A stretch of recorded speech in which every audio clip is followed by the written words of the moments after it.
بسم الله الرحمن الرحيم. يسبح لله ما في السماوات وما في الأرض الملك القدوس العزيز الحكيم.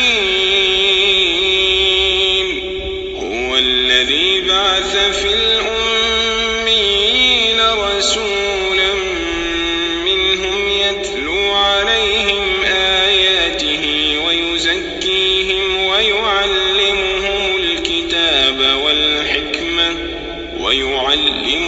الكتاب والحكمة وإن كانوا من قبل لفي ضلال مبين. وآخرين منهم لما يلحقوا بهم وهو العزيز الحكيم.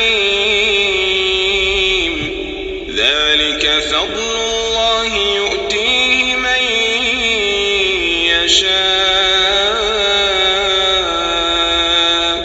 والله ذو الفضل العظيم.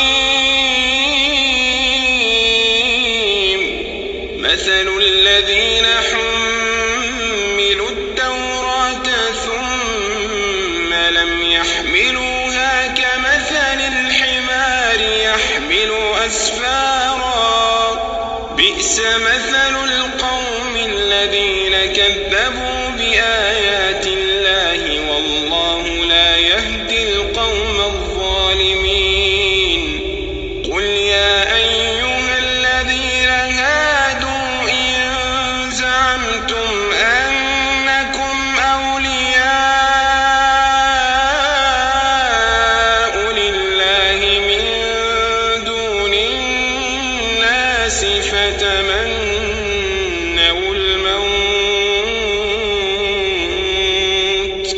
فتمنوا الموت إن كنتم صادقين ولا يتمنونه أبدا بما قدمت أيديهم والله عليم بالظالمين.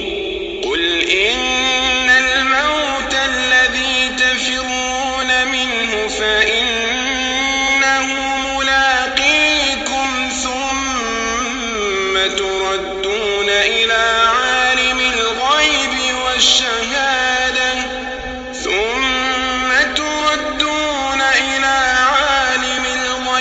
والشهادة فينبئكم بما كنتم تعملون. يا أيها الذين آمنوا إذا نودي للصلاة من يوم الجمعة فاسعوا إلى ذكر الله وذروا البيع ذلكم خير لكم إن كنتم تعلمون. فإذا قضيت الصلاة فانتشروا في الأرض وابتغوا من فضل الله